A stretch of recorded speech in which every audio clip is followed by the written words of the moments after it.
యుద్ధం వద్దు శాంతి ముద్దు అంటూ మాజీ ఎమ్మెల్సీ యాదవరెడ్డి రాసిన nuts and bolts of war and piece పుస్తకాన్ని సీఎం రేవంత్ రెడ్డి ఆవిష్కరించారు. రవీంద్ర భారతిలో జరిగిన కార్యక్రమంలో వివిధ పార్టీ నేతలతో కలిసి ఏర్పాటు చేసిన సభలో ముఖ్యమంత్రి మాట్లాడారు. శాంతిని కాంక్షిస్తూ 35 ఏళ్ల సుదీర్ఘ అనుభవంతో పుస్తకం రాయడం గొప్ప విషయమని కొనియాడారు. నేటికి వర్గాల మధ్య పోరుతో దేశంలోని కొన్ని ప్రాంతాలు అట్టుడిగిపోతున్నాయని, అలాంటి చోట శాంతి నెలకొనాలని సీఎం కాంక్షించారు. ముల్కీ రూల్స్ పోరాటం నుంచి ప్రత్యేక రాష్ట్ర ఉద్యమం వరకు ప్రత్యేక పరిణామ ఘట్టాలపైన పుస్తకం తీసుకురావాలని సీఎం కోరారు.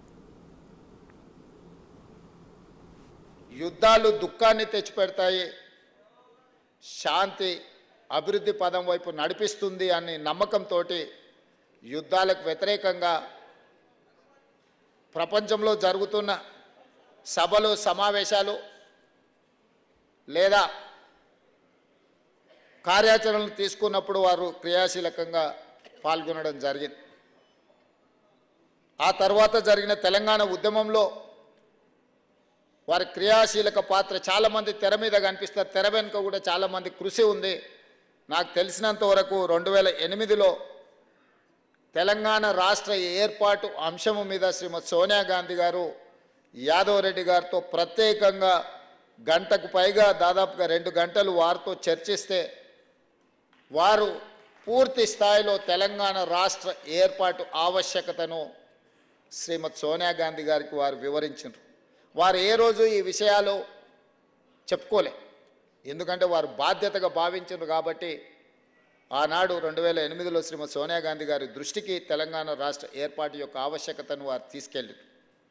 ఆ తర్వాత జైపాల్ రెడ్డి గారు తెలంగాణ బిల్లు పార్లమెంట్లోకి వచ్చినప్పుడు పోషించిన పాత్ర పెద్దలు మాజీ పార్లమెంట్ సభ్యులు వినోద్ కుమార్ గారికి తెలుసు.